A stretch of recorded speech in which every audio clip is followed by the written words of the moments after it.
Good morning.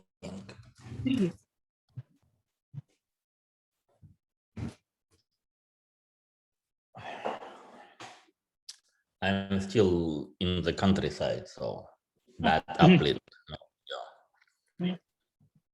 Are you able to get work done with that internet? Hmm? Are you able to get work Sorry? done even from the countryside? The Yeah, internet? so I don't have my uplink for video, but other than that, downlink is quite good, so everything's fine. Yep. I see.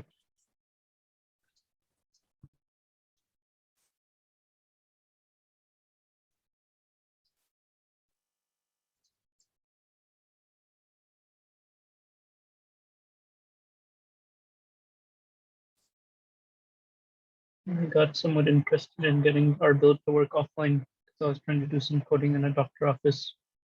I had to wait an hour. Unfortunately, I wasn't able to get any work done.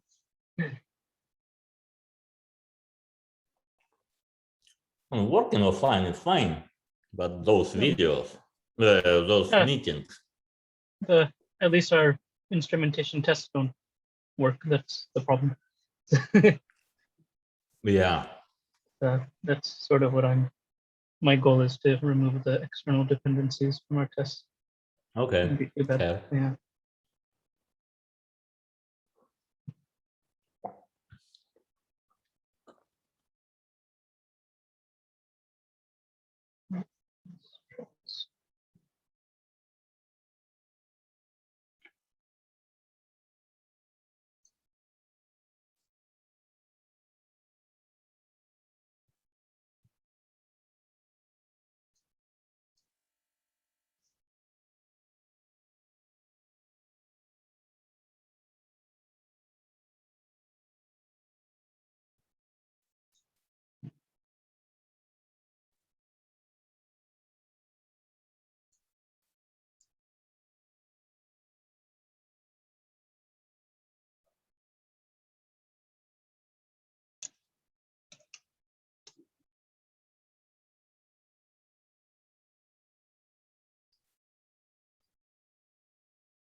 Hello, folks. Hmm. I'm glad you pinged me on Slack. I don't know. I was just typing Mhm. away, and who knows It happens. when I was going to notice. Yeah. Good morning, Good Nikita. evening.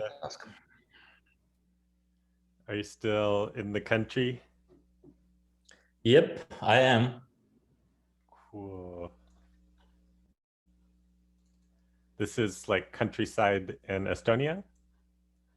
Yep, it's like 17 kilometers from my hometown. 17? Yes. Cool. So, do you have a place that you like to stay there? No, I'm just trying to understand, do I want country house or not? So I'm renting one for a month to try out. Well, that sounds very smart. Estonia is such a country where countryside is always nearby, and so I'm trying to understand, do I want to live in the city or not? Well, I live not 17 miles from Portland, but maybe like um 10 miles from downtown Portland. Um, but it's like in the woods, and we have 2 goats and a Hmm. llama. Wow. So it's Wow. almost like Yeah, countryside. so what I'm talking about exactly. Uh, gets a thumbs up for me. I love it. Uh, so quiet. Uh, I mean, do you Yeah, call your place a suburb, or it's um, you- we're the close. woods? It is like it's the woods. It's like a 6 acre like chunk. Um, um, the back part is in a swamp. Wow. But we are very close to the suburbs. So like um, in one direction we can go to downtown Portland, and in sort of 90-degree other direction we can go into the suburbs. The suburbs are actually closer to us than downtown Portland. But technically, our kids are in the downtown Portland school district, so um, it's kind of this weird little carving that goes. Um, anyway, you'll have to come to Portland so I can explain, Yeah, no, definitely. show you. like 2.5 hectares of land. That's not bad. Yep, that's Yeah, it's sizable all, chunk. it's all overgrown with blackberries, and I need to let the goats Such a out. problem. Blackberries. Whoa. Oh, I know. But it's very funny in Portland. Like everybody hates the blackberries because they like overgrow everywhere. But Are they then the weeds? they are like weeds. But like for a month out of every year, it's like you just see people on the side of the road picking and eating blackberries, and it's awesome. That's funny.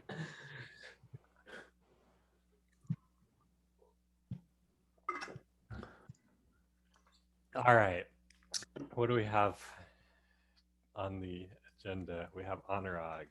All right.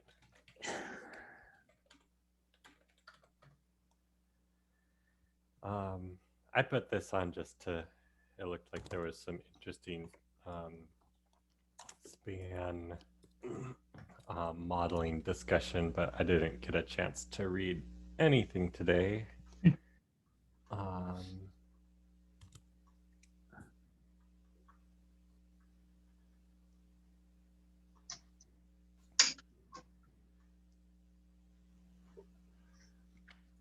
Do you want to explain this to us, Nikita?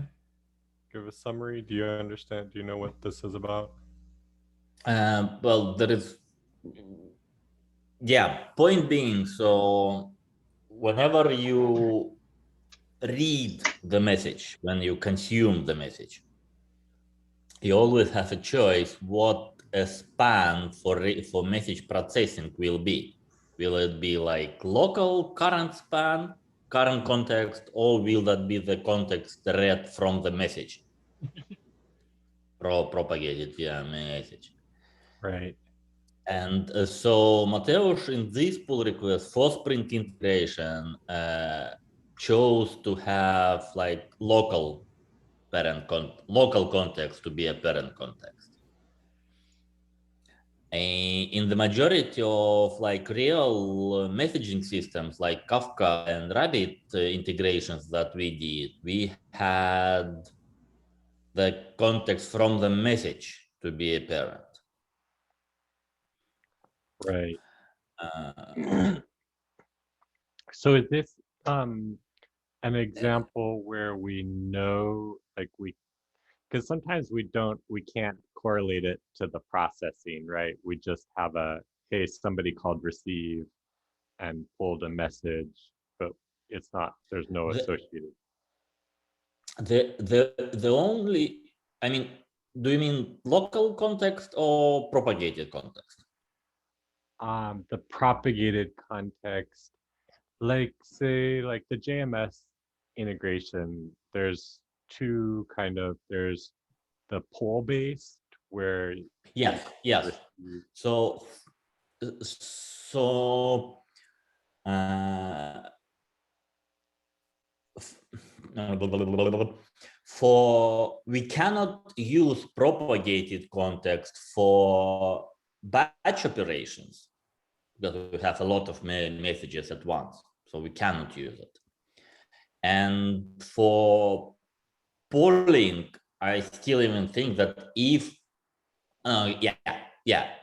for receiving messages like polling, you actually we cannot use. propagate. No, we can technically we can use the propagated context as a parent. I think I remember some of our integrations like actually start the span after message is received. It uses the correct timestamp from the beginning of receiving, like when poll is started. But it actually starts the span after the fact when that propagated context is already available. The only reason So we we do still, that, I think the only reason we do that is so that we won't create a span if there's no message that comes down. It's that not, may be true as well, yes. it's not Yes. so that we can, because even in that case, I think we still parent to the implicit context, because it's not, it is part of a bigger transaction as opposed to like a message queue system, a producer side that's getting pushed things and I'm not sure. We have to review instrumentation by instrumentation because I kind of remember that even in these poll-based scenarios, we like used propagated context as a parent. But my point in general that I think that whenever we propagate, whenever we use events, we should use propagated context as a parent in general. The only reservation with that I have is that we can propagate that too far. I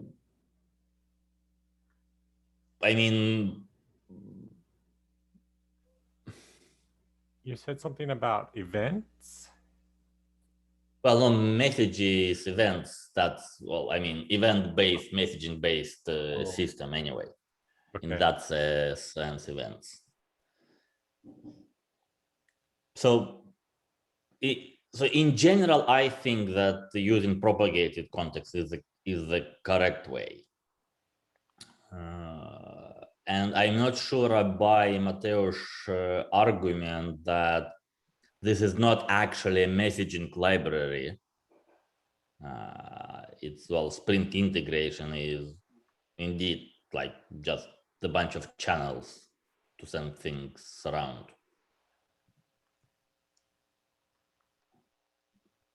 But like,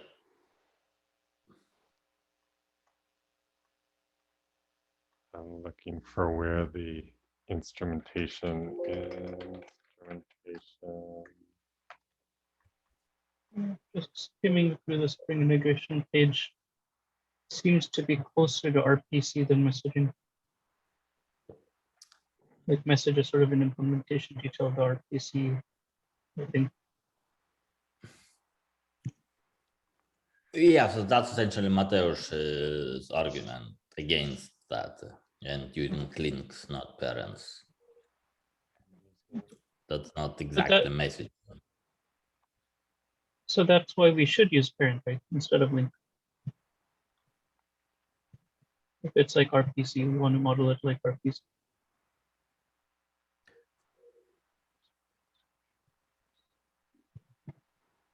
But if it has batch scenarios, then of course it's, I don't,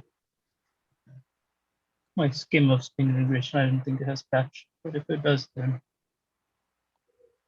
I don't see batches here, in fact.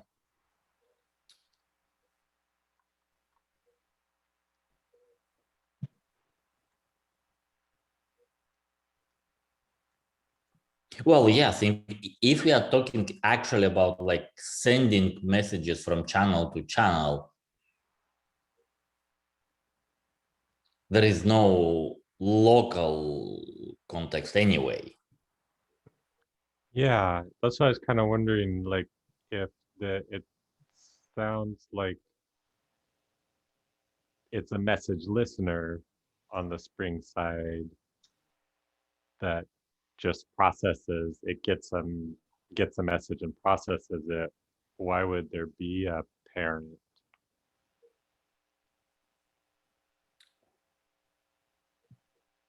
Yes. Yes. For consumer. Yes, if I remember correctly, that's correct. In Spring integration, you more or less subscribe your listener for incoming messages, which means that yes, you have no like business or application specific local context that you could use as a parent. You're always called by framework. Yes, because Mateusz didn't implement pollable channels here, only subscribable channels. Yeah. Yeah. So that to me is kind of a difference. Like if it's subscribing to something and you get it, it seems to me that the consumer span is both the parent of all the work and it should parent the propagated span. Whereas if it's a polling one, then you're writing application code to do the polling, so you have an implicit parent, and it makes sense to parent to that. Probably, yes. Yeah, I mean, if in pollable scenarios, you still can think about distinction between message receiving and message processing. Yeah, in manual instrumentation. I mean, any subscription is still implemented by polling at some point. Yes, but that's but it's understand that framework bidding and you don't care about actually those banks. Yes. So if that's our common agreement, then I can write it down and talk to Mateusz today in person if needed, and we can sort this out. Yeah, but said so. Does the same apply to Kafka? Or Kafka, it's more just like message processing. It's not RPC, I think. So I would expect links for Kafka.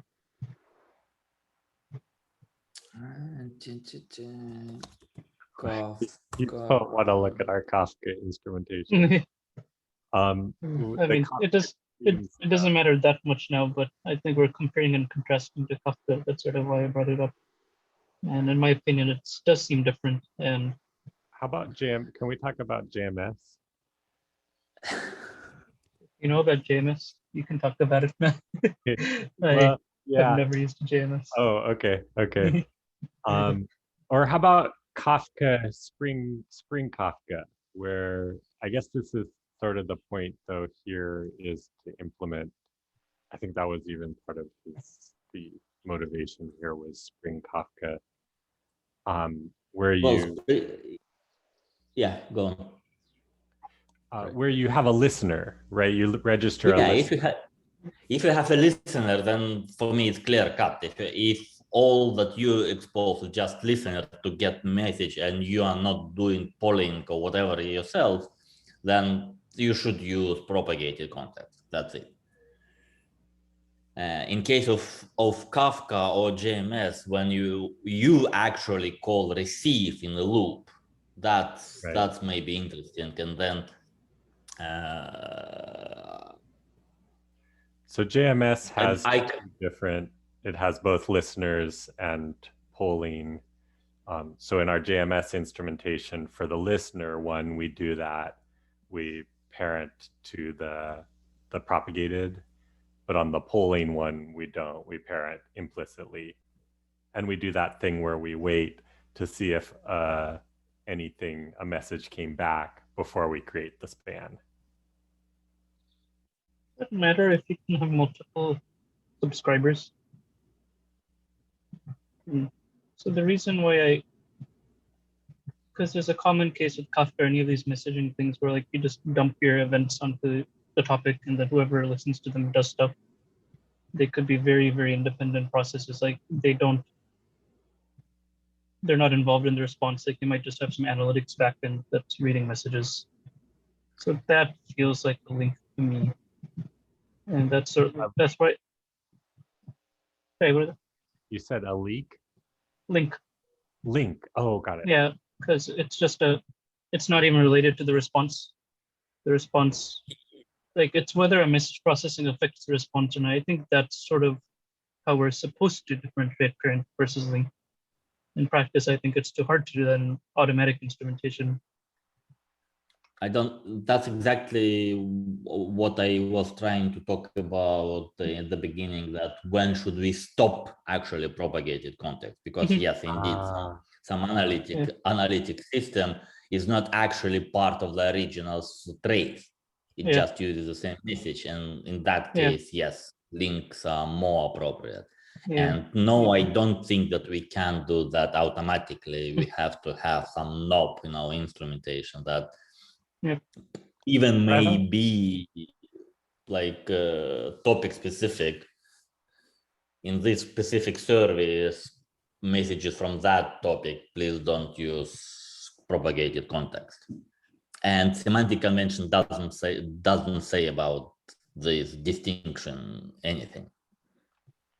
Yeah, it does have this, which I mean, it's probably wrong. I don't know. I can't imagine two completely like if one of these consumers is just some random analytics thing generating metrics or something. I don't see why that would be part of the original trace. So well, you can have two separate processes still being part of the original trace. You change shipping address and you change billing address. Exactly. So like there are cases where it is. Yes. And then there's also many. So point being, I think that by default instrumentation should use propagated context, but yes, we probably should have some configuration option to change that to links for this specific process and for this, maybe even for this specific topic, or destination or whatnot. I would like that to be in the spec first, because I think that we're following at least the way that the spec is written today by parenting the producer from the consumer in the non-batch case. Yeah, yes.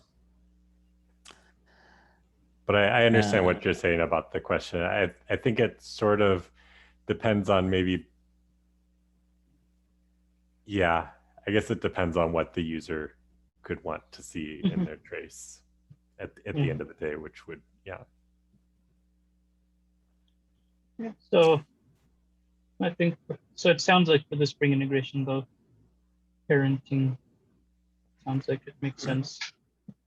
At least like, and then maybe we would have a knob as well, but to be consistent with our instrumentation, there doesn't seem any reason for using links to this one.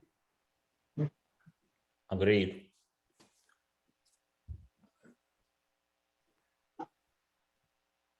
Yep. That was our big topic for the night. I just want to say that well, we can talk about we can talk about my pull request as well. for multiple extensions.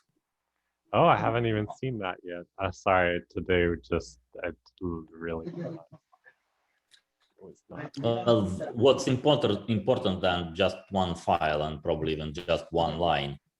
So if you take a look at the files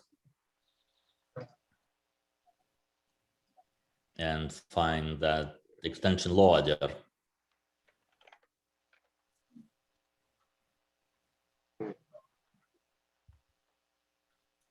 and then take a look at,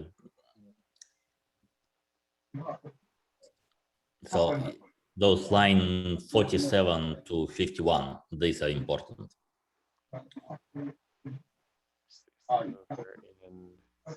So essentially, if provided option points to a folder, I scan that for jar files, and every separate jar file gets its own URL class loader, and then I aggregate all them into that multiple parent class loader, which is from ByteBuddy. I even haven't written that one, and that's it. Multiple parent class loader. Just Easy and nice. Yeah. I was wondering how this was going to work. Cool. Sorry, continue, Nikita. yeah, so that's essentially it. So Okay, that's the whole this, magic. yeah, these 3 lines or 4 lines are the whole magic. Nice. So yeah, my question is, do you think that's a good way to go? Yeah, like not a lot of code. Reuse somebody else's class loader magic.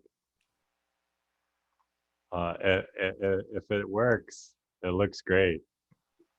Well, in my manual, that's the problem. So I have in examples where I have like integration test, I have test both for file and folder. It does work. I was unable to write any like actual like unity test. The only problem that I have right now still unsolved is that how can I filter out our own agent from the, so if I point to a folder where there is our agent and some extra jar files, and our agent jar file can have different names. So it's currently being added into this very same, I don't think it makes any actual difference between, we still delegate to agent class loader, so all agent classes are still should be loaded from agent class loader or Bootstrap, but it's just one class loader to delegate to. So is this a little overhead probably. This is parent first. I don't remember from top of my head. Multiple parent class. I mean, I'm okay with if somebody, I mean, somebody shouldn't really be doing that anyway. Oh, we can definitely imagine it. Put all the jars in one What do folder you mean? stuff. Yeah. What do you mean shouldn't do what? Have the agent jar in their list of extension jars.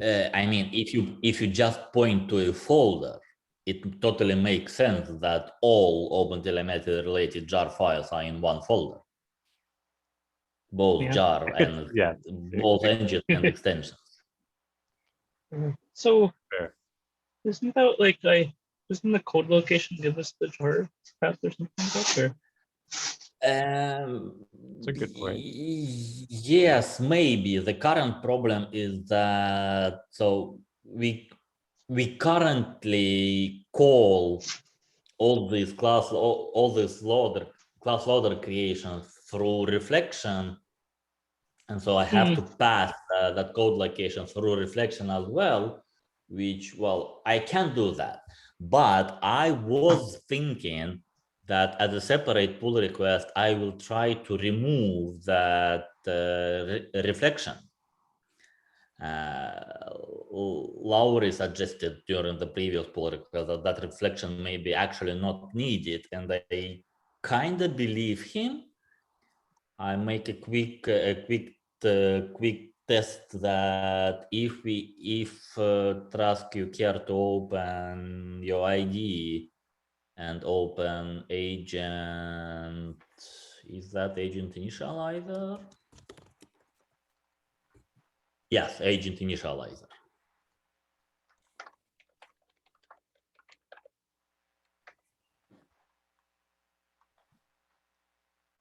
Oh, I remember. So, and here, create agent class loader method on. Yeah. Yes. Yeah, I remember So Laurie. I don't think either that this reflection here is actually needed.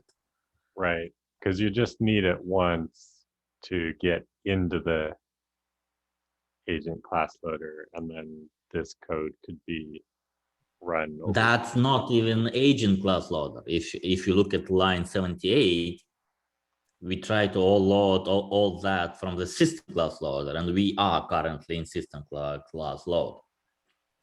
At least in my first quick test.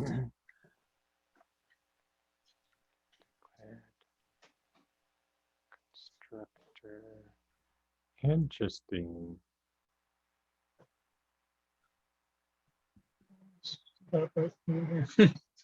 Yeah, if it works. So, and if I can remove all this reflection, then it will be much easier to pass indeed class location probably, and then I can try to use that to filter out our agent. Yes, that's one option. Sounds like a good option to me.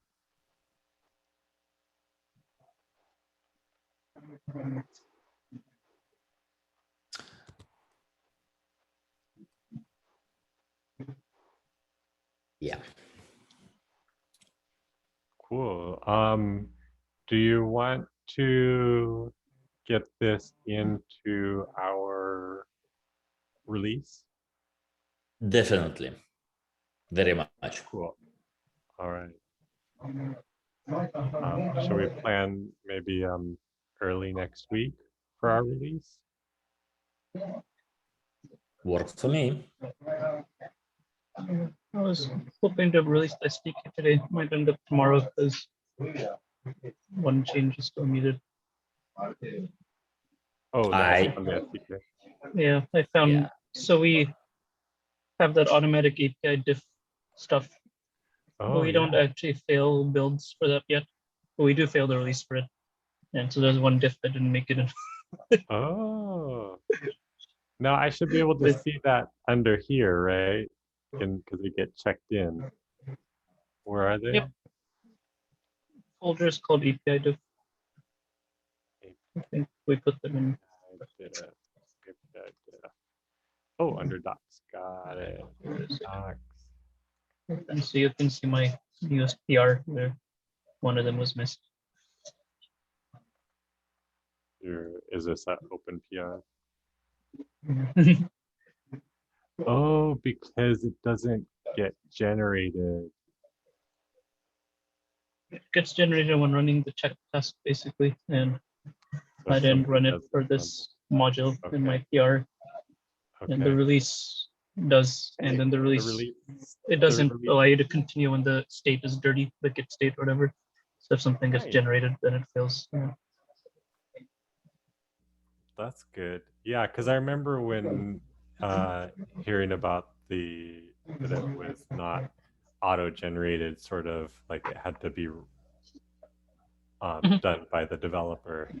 Yeah. I was a little worried about that, but it's great that it gets It's auto during the developer flow. auto. That's the problem. So it's not ideal. Like it happens transparently on the developer's machine as they develop. Right. as long as they run the right task, which they might not, which is what Right. happened here. If they don't. So it's Yeah. Yeah. But at least we have a check on release. yeah, So did not you actually try not to? intentionally. Okay. It Well, just happened to be yeah. there. Yeah. That's good. That's good. Yeah. We tested that out. Now we know it That's great. works. At first, I was scared Maven sent us on maintenance mode again. But no, it was just this thing. Oh, when it failed. Yeah. Oh, Nikita, thank you for finding that Grails. That Grails repo problem was driving me batty. Like, and it just all the PRs were failing, and I was just like, oh, it's got to be a flake. I think we've just grown too used to things being flaky now. That's our first assumption. I don't know. It's every time when I see that Gradle fails to download something, I try to actually open that link. And so if that link actually gives you 404, yeah, then something's wrong. I still have no idea why that location has changed. I was unable to find any documentation about that. But well, I did that though. I clicked on the link and I went and I saw 404 and I'm like, wow, it's really down. Yeah. It's real, something's bad. Like, so my assumption when that happened was that the POMs are in the middle of publishing. So top level POM was published and the inner one wasn't published yet. So that's why it's a 404. So we just have to wait a bit and it'll get fixed. That was my analysis of the problem. Assumptions are roots of all evil. Yes. That was my first analysis. And then after it still kept failing for a while, I was like, So I looked and I was like, these are old versions. These are not new. And then I was like, oh man, the whole site's down.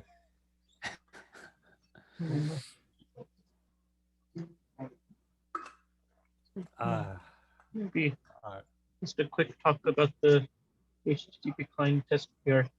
Yeah.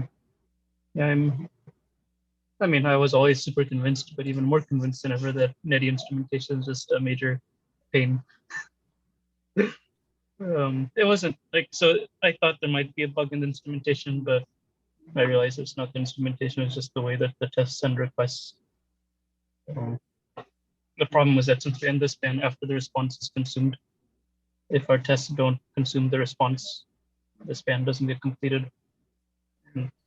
Armeria, it sends headers before content, unlike Jetty, I guess. And so actually these client libraries were processing the headers before the content was consumed, causing the span to not be completed. Yeah. And so if the response was never consumed, oh man, so there was never, the server span was never closed? Client span. Oh, client span. The client span. So the client span is generated, it ends after the client finishes the response, as you'd sort of expect. I don't know if you'd expect it, but because if the API presents you an asynchronous way of processing the response, I'm actually not sure if that is how we're supposed to do it, which is another reason why the Netty instrumentation just sort of sucks. I don't think there's any way to generalize it, as we've talked about, I think. But in some cases, you do need to wrap the response. In some cases, you don't. It depends on the API of the actual framework. Yeah. And the context propagation is a mess. And I've been for the past couple of weeks, I looked through the Ratpack instrumentation a bit. The Akin, every framework has their own request response objects. No one exposes the Netty types. And so it should always be possible to instrument the frameworks instead of Netty. That Netty instrumentation probably does more harm than good in the long run. So, yeah.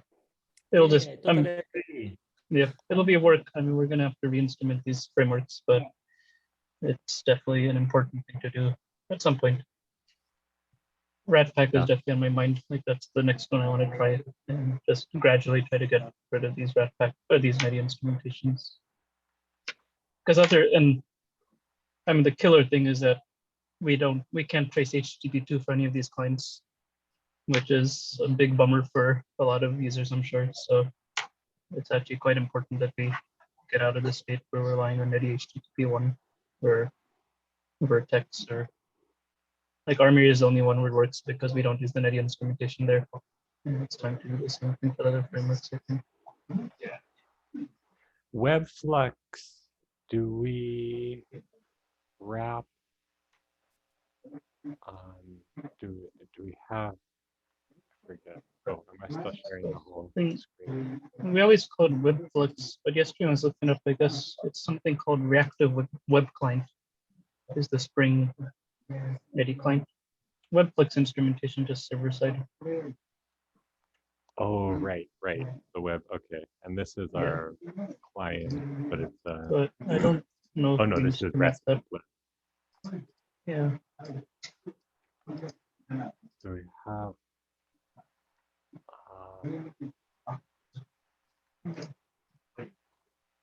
It would be something called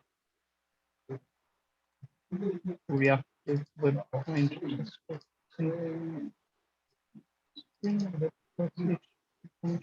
Reactive Client. So we do Okay, never have mind. Okay, so this is Webflux. something for mono subscribe. Headers. Webflux, it looks like we're also instrumenting directly.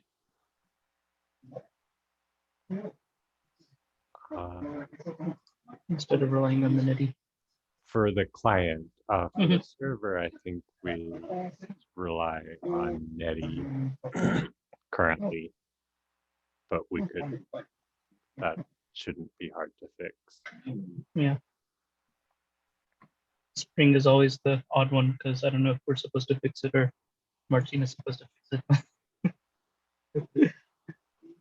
Well, this is the auto instrumentation. I know. Yeah, that's There was some talk of ownership changing a long time ago, but I don't know if that's ever going to happen. yeah, not for the auto instrumentation though.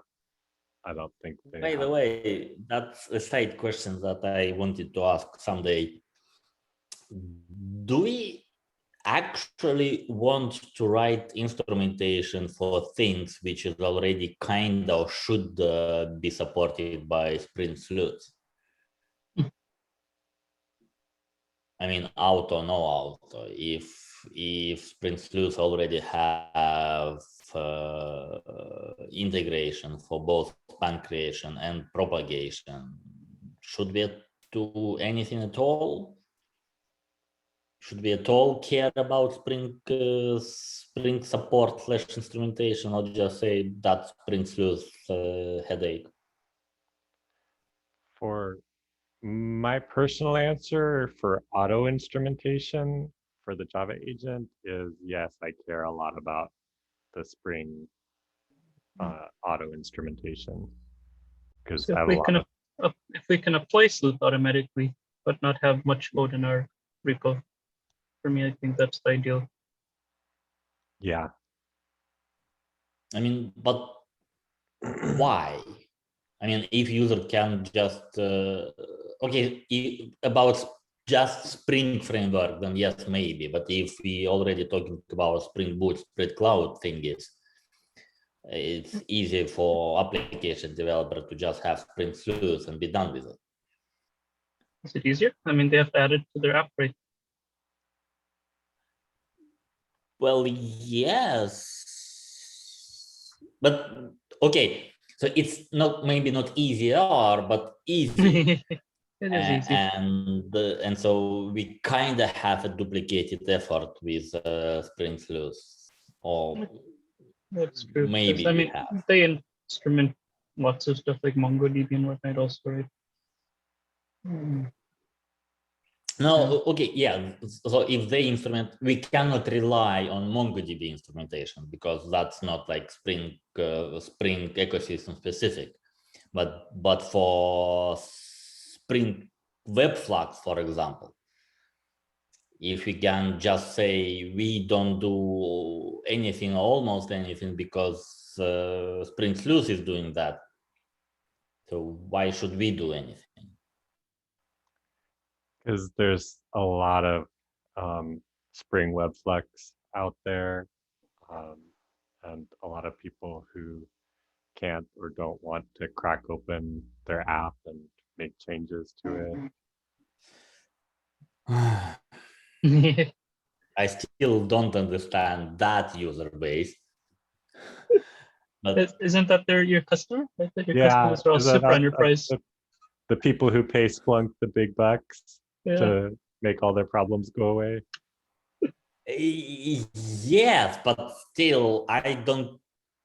Okay. I remember one customer who was unwilling to touch their applications, but that's one among all of them. I mean, of course, I would rather use Sleuth than a Java agent, but I mean, we should only have one instrumentation. That's the easy answer, I think. We don't want to have the instrumenting code that's duplicated. And I fully agree with that. Yeah.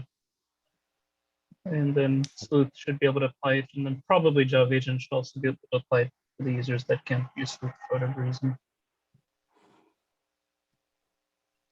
Okay, And- that was just lazy thought about Mhm. that, what seems like duplicated effort between us and Sleuth. Yeah, there will be some duplication, but I guess the goal is to minimize it. Yeah, if we can split out the library instrumentation and just have kind of a very small auto instrumentation and reuse the tests and all of that good stuff like we're doing with other libraries. Because I mean, Sleuth is, I guess, a Spring. I think it is fair to ignore non-Spring Boot users. I don't know if those even exist anymore. So if it's only Spring Boot users, I mean, you just have to add the Spring Cloud starter or something like that. And yeah, so that might be the extent of what our agent does. Like, just adds those helper things so that the service loader picks it up. I think that's probably the ideal situation for us at some point.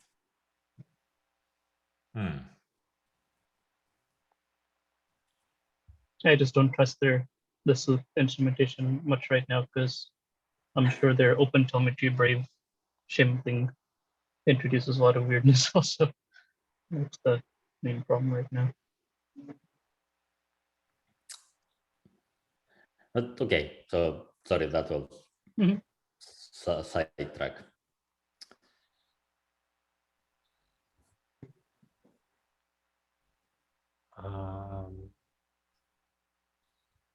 So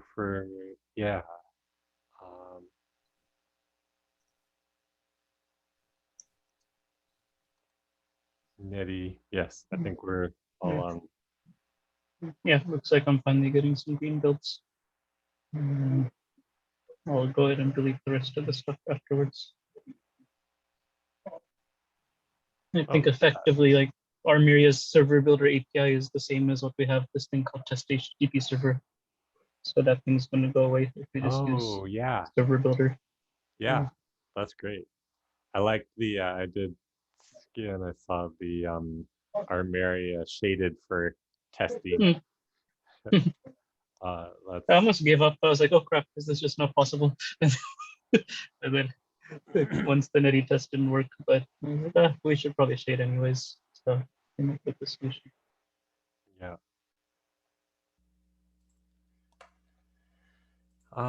Anything else that we should talk about?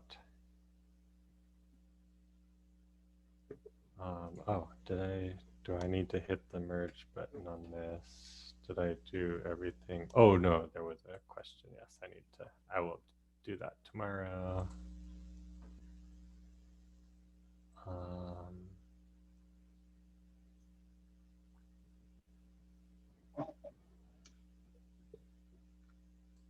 Have you ever heard of Datadog having as much trouble with NetDB instrumentation as we do? I will put that on, I'm sure, but I will put it on the agenda and ask our Datadog New Relic friends. Oh, we already have a agenda. Any instrumentation. The other vendors hate it as much as us.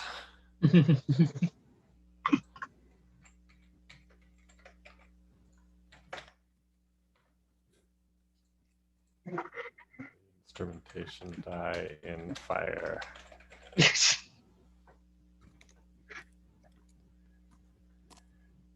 Okay, so I did have one question. Maybe Nikita, you know. So I noticed we have these high concurrency single connection tests.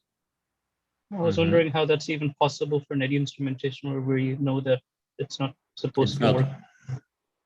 Is it not It's enabled? not. So That was- Netty cannot have that test implemented because Netty doesn't have any HTTP pipelining. So for Okay, never Netty, we mind. cannot do that. Yes. Okay, misunderstood. Okay. In that case, I'm on the right page.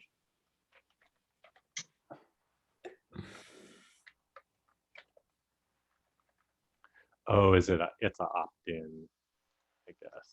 Yes. That's opt-in. That one says. It's causality. Let's see. For single connection, you want to search for single. Oh, single connection. Oh, Oh, similar to high yeah, concurrency, but all. so if you look at NetDB 41 client test, we do have the single connection though. That's why I got confused.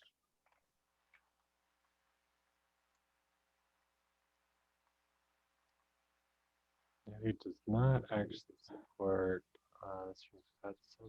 Oh, okay, I didn't read that. Yes, it seems kind of pointless. Was this the? I have to see who wrote That was this me. I'm amazing pretty comment. sure. Okay, so Nikita, now you know that you caused me confusion because of this weirdness.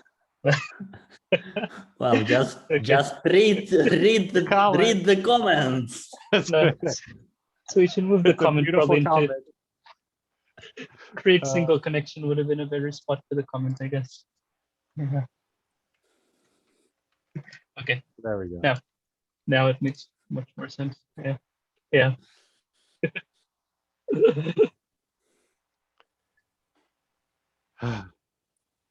Netty.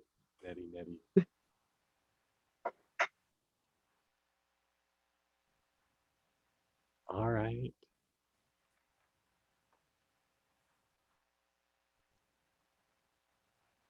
Anything else?